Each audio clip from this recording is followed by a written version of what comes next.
इस फिल्म की शुरुआत दो साइंटिस्ट को दिखाते हुए होती है जो कि एक अंडरग्राउंड जगह पर होते हैं और ये यहाँ पर एक सीक्रेट प्रोजेक्ट पर काम कर रहे थे।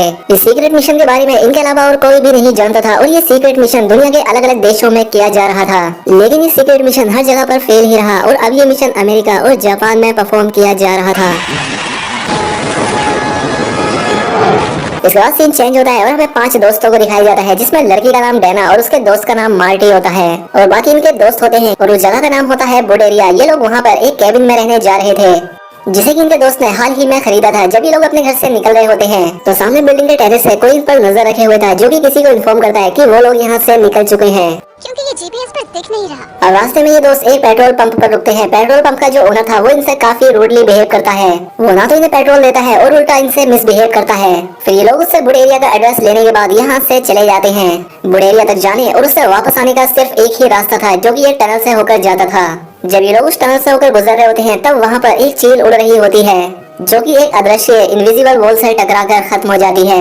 खैर अब इसके बाद ये सभी फ्रेंड्स उस केबिन तक पहुंच जाते हैं। ये जगह काफी खूबसूरत थी लेकिन हर खूबसूरत जगह के पीछे कुछ डरावना भी होता है। खैर अब केबिन के अंदर जाने पर डायना के एक फ्रेंड को उस रूम में काफी क्रीपी पेंटिंग नजर आती है।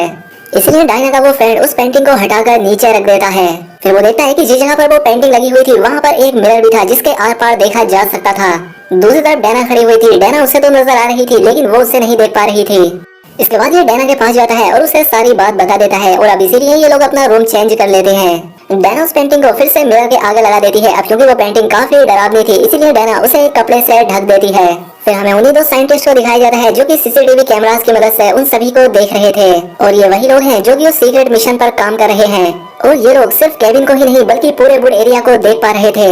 यानी कि पूरे बुड एरिया में इन्होंने कैमरास लगाए हुए थे और साथ ही उस पूरे एरिया को टेक्निकली कंट्रोल भी कर रहे थे। अब इतने महीने किसी की कॉल आती है और ये कॉल उसी पेट्रोल पंप के मालिक की होती है। वो इनसे कहता है कि मैंने अपना काम अच्छी तरह से कर दिया है। मैंने उन्हें बिना पेट्रोल दिए ही यहाँ से भगा दिया है। अब वो लोग बचकर कहीं नहीं जा पाएंगे। इसीलिए अब वो साइंटिस्ट शर्त लगाने लगते हैं कि बताओ उन 5 को सबसे पहले कौन सा मॉन्स्टर मारेगा। इसके बाद हमें उन्हीं 5 दोस्तों को दिखाया जाता है जो कि आपस में बातें कर रहे होते हैं। तभी अचानक से बेसमेंट का डोर अपने आप ही खुल जाता है। ये देखकर वो सभी लोग काफी डर जाते हैं और काफी हैरान भी होते हैं कि आखिर इस बेसमेंट में क्या हो सकता है। और यही बात जानने के लिए वो बेसमेंट में चेक करने के लिए जाते हैं। वो बेसमेंट में पड़ी चीजों को आकर देखने लगते हैं। मार्टी उन सभी से कह रहा था कि दोस्तों हमें यहाँ से बाहर निकलना चाहिए, ये जगह ठीक नहीं लग रही। लेकिन उसके दोस्त उसकी बात नहीं सुन रहे थे। इसके बाद हमें बेसमेंट में काफी अजीब चीजें देखने को मिलती हैं। साथ ही यहाँ पर कुछ बहुत ही अच्छी चीजें भी थी। ये देखकर वो सभी लोग काफी हैरान हो रहे थे और साथ ही वो चीजें इन्हें अच्छी भी लग रही थी। तभी वहाँ पर डायना को एक डायरी भी मिलती है और वो डायरी होती है एना की। एना ने अपने बारे में किए गए टॉर्चर के बारे में उस डायरी में जिक्र किया था। उसमें एना ने लिखा था कि मेरे फादर ने मुझे और मेरी मदर को काफी टॉर्चर किया जिसमें उसका एक हाथ कट गया और उसकी मदर मारी गई। साथ ही इस डायरी में ये भी लिखा था कि अगर कोई इस डायरी में लिखे स्पेल्स को पढ़ेगा तो एना की फैमिली फिर से जिंदा हो जाएगी और वो डायरी पढ़ने वाले और बाकी सभी लोगों को भी मार देंगे। ये सुनकर मार्टी काफी डर जाता है। वो सभी लोगों से कहता है कि इस डायरी को मत पढ़ना। लेकिन डायना और उसके दोस्त इन बातों को बेकार मान रहे थे। वो समझ रहे थे कि ऐसा कैसे हो सकता है और ये मुमकिन भी नहीं है। इसीलिए ये लोग उस डायरी में लिखे स्पेल्स को पढ़ने लगते हैं जिस वजह से जंगल में केबिन से कुछ दूरी पर एना की फैमिली जिंदा हो जाती है। वो लोग अपनी ग्रेव से निकलकर बाहर आ रहे थे और अब वो ज़ोंबीज बन चुके थे। साथ ही उन साइंटिस्ट में से जिन्होंने ज़ोंबीज पर बैट लगाई थी वो जीत जाते हैं और उन्हें विनर घोषित कर दिया जाता है और व्हाइट बोर्ड पर उन लोगों का नाम वो साइंटिस्ट लिख देता है। हम उस व्हाइट बोर्ड पर सभी एनिमल्स और उन मॉन्स्टर्स के नाम देख पाते हैं। फिर हमें जापान में हो रहे प्रोजेक्ट की एक फुटेज दिखाई जाती है जहाँ पर स्कूल के कुछ बच्चों को एक डीमन सोल डरा रही थी।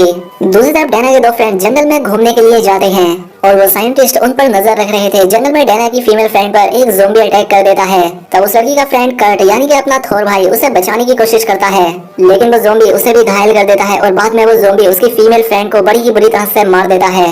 अब जैसे ही वो लड़की मरती है एक साइंटिस्ट एक लीवर खींचता है जिससे डायना की फीमेल फ्रेंड का ब्लड एक ऐसी जगह पर आ जाता है जहाँ पर की बॉडीज की आउटलाइन थी। उसका खून बॉडी की आउटलाइन को फिल कर देता है।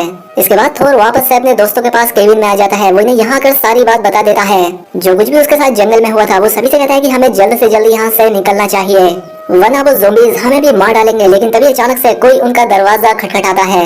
कोई भी दरवाजा नहीं खोलना चाहता था लेकिन डायना दरवाजा खोल देती है और सामने कोई और नहीं बल्कि वही ज़ोंबी था जिसने कि उनकी फीमेल फ्रेंड को मारा था और इनकी फीमेल फ्रेंड का सर उस ज़ोंबी के हाथ में ही होता है।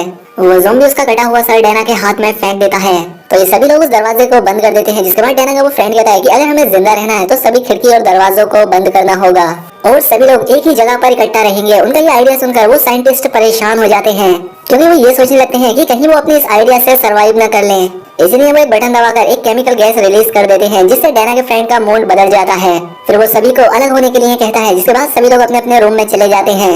उनके अपने रूम में जाते ही उनके दरवाजे लॉक हो जाते हैं। मार्टी को अपने रूम में कैमरा और वायर्स नजर आती हैं, जिससे वो समझ जाता है कि कैमरा की मदद से उन पर नजर रखी जा रही है और साथ ही पूरे केबिन को टेक्निकली कंट्रोल भी किया जा रहा है। अभी मार्टी ये सब सोच रहा होता है कि तभी विंडो से एक ज़ॉम्बी उस पर अटैक कर देता है। वो ज़ॉम्बी मार्टी को उसके रूम से बाहर खींचकर ले जाता है। ऐसा लग रहा था जैसे मार्टी मर चुका हो और एक बार फिर से उसके खून से बॉडी की आउटलाइन फिल होती है। अब इन पांचों में से सिर्फ 3 दोस्त रह गए थे, जो कि अपनी उसी वैन में बैठकर यहाँ से भागने की कोशिश कर रहे थे। इसके बाद हमें वो जापान वाला प्रोजेक्ट दिखाया जाता है, जहाँ पर उन स्कूल के बच्चों ने एक रिचुअल करके उस डीमन सोल को मेंढक में बदल दिया था, जिससे ये बात तो साबित हो चुकी थी कि जापान वाला प्रोजेक्ट भी फेल हो चुका है और अब सिर्फ अमेरिका वाला प्रोजेक्ट रह गया था, जो कि उन दोस्तों पर किया जा रहा था। अब डैना और उसके बाकी दोस्त उस टनल के रास्ते से बाहर जा रहे होते हैं। उन्हें लग रहा था कि वो आसानी से यहाँ से निकल सकते हैं, लेकिन वो गलत थे, क्योंकि वो जगह बेस कैंप वाले लोगों के कंट्रोल में थी। इसलिए वो लोग वहाँ पर ब्लास्ट कर देते हैं, जिस वजह से वो पूरा टनल डिस्ट्रॉय हो जाता है और उनका रास्ता बंद हो जाता है। अब क्योंकि आने जाने का सिर्फ एक ही रास्ता था, इसलिए वो टनल को पार नहीं कर सकते थे। अब यहाँ पर थोर को एक आइडिया आता है। वो डैना से कहता है कि मैं अपने बाइक के जरिए इस टनल की दूसरी तरफ की खाई की तरफ जंप करूंगा। देखो तुम लोग वैन के अंदर ही रहना, मैं वहाँ से मदद लेकर ही वापस आऊंगा।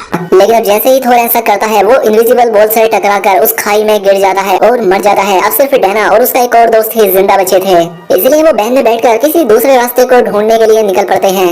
लेकिन इस वैन में एक ज़ॉम्बी भी छिपा बैठा था, जो कि एक रोड को डैना के फ्रेंड के गर्दन के आर पार कर देता है, जिससे डैना की गाड़ी का बैलेंस खराब हो जाता है और वो जाकर पानी में गिर जाती है। यहाँ पर डैना किसी तरह से उस ज़ॉम्बी से बचते हुए पानी से बाहर आ जाती है और तभी यहाँ पर डैना का फ्रेंड मार्टी भी आ जाता है, यानी कि मार्टी अभी भी जिंदा था।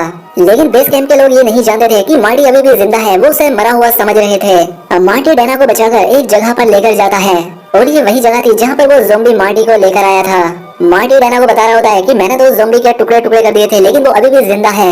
फिर वो डैना को ये बात भी बताता है कि वो लोग कैमरास के थ्रू हम पर नजर रखे हुए थे और इस पूरे एरिया को टेक्निकली कंट्रोल भी किया हुआ है। अब इन लोगों के पास दूसरा कोई ऑप्शन नहीं था, इसलिए ये लोग एक लिफ्ट में बैठ जाते हैं, जिससे ये लोग एक अंडरग्राउंड जगह पर पहुंच जाते हैं, जहां पर ये बेस कैंप मौजूद था। रास्ते में इन्हें काफी अजीबोगरीब मॉन्स्टर देखने को मिलते हैं। फिर साइंटिस्ट को भी ये बात पता लग जाती है कि 2 लोग अभी भी जिंदा हैं और वो हमारे बेस कैंप में पहुंच गए हैं। इसलिए हेड साइंटिस्ट उन्हें मारने के लिए अपने एक सिक्योरिटी ऑफिसर को भेजता है, लेकिन ये दोनों मिलकर उस सिक्योरिटी ऑफिसर को मार देते हैं, जिसके बाद ये बाहर आ जाते हैं। यहाँ पर उन्हें एक अनाउंसमेंट सुनाई देती है, जिसमें कहा जा रहा था कि इंसानियत को बचाने के लिए तुम्हें खुद को सेक्रीफाइस करना होगा। इससे वो लोग बहुत ज्यादा डर जाते हैं और जाकर एक रूम में छिप जाते हैं और जिस जगह पर ये लोग जाकर छिपे होते हैं, वो भी इस जगह का कंट्रोल रूम था। यहाँ से उन सभी चैम्बर्स को कंट्रोल किया जाता था, जिनमें वो मॉन्स्टर, वो एनिमल थे। डैना और मार्टी को पकड़ने के लिए बेस कैंप की पूरी सिक्योरिटी यहाँ पर आ जाती है। तब उनसे बचने के लिए डैना एक रेड बटन को प्रेस करती है। उसके बटन को दबाते ही सभी चैम्बर्स के दरवाजे अपने आप खुल जाते हैं। तब वहाँ से खतरनाक तरह के मॉन्स्टर और एनिमल निकलकर बाहर आते हैं। वो सभी लोगों का शिकार करके उन्हें अपना निवाला बना लेते हैं। उन दोनों साइंटिस्ट के रूम में भी ज़ॉम्बी और मॉन्स्टर घुस जाते हैं। वो एक साइंटिस्ट को मार देते हैं, लेकिन सीनियर साइंटिस्ट अपनी जान बचाकर वहाँ से भाग जाता है। तभी यहाँ पर डैना और मार्टी भी आ जाते हैं और वो साइंटिस्ट को भी स्टैब करके मार डालते हैं। फिर वो बेसमेंट में और भी नीचे आ जाते हैं और वो सीक्रेट जगह पर पहुँच जाते हैं, जहाँ पर की बॉडी की आउटलाइन थी। वो यहाँ पर 5 बॉडीज की आउटलाइन देखते हैं, जो कि इन्हीं फ्रेंड्स की थी। उनमें से 4 बॉडीज की आउटलाइन तो फिल थी। तभी यहाँ पर बेस कैंप की डायरेक्टर आ जाती है। वो डायना और मार्टी को बताती है कि ये सब करने के पीछे हमारा मकसद है। दरअसल हम इंसानों और इंसानियत को बचाने के लिए ये सब कर रहे हैं। कहती है कि एविल गॉड, यानी कि बुराई के देवता, जो कि जमीन में काफी नीचे रहते हैं, उन्हें हर साल 5 लोगों का खून चाहिए होता है दुनिया की हर कंट्री से। इसलिए हर देश में ये प्रोजेक्ट हर साल किया जाता है, ताकि 5 लोगों का खून उन एविल गॉड को दे दिया जाए, उन्हें वो सेक्रीफाइस मिल जाए। लेकिन अगर वो उन्हें 5 सेक्रीफाइस नहीं मिले तो वो खुद जमीन पर आएंगे और पूरी दुनिया को खत्म कर देंगे।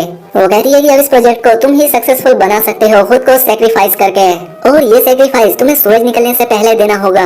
और ऐसा करने के लिए वो डायरेक्टर डैना को उकसाती है, जिसका असर डैना पर हो भी जाता है। वो अपने दोस्त मार्टी को मारने के लिए उस पर गन पॉइंट कर देती है, लेकिन तभी यहाँ पर एक बुल्फ आकर डैना पर अटैक कर देता है, जिस पर मार्टी उससे वो गन लेकर उस बुल्फ को शूट करने लगता है। इसलिए वो बुल्फ यहाँ से भाग जाता है, जिसके बाद कैंप के डायरेक्टर और मार्टी के बीच एक जबरदस्त फाइट होती है।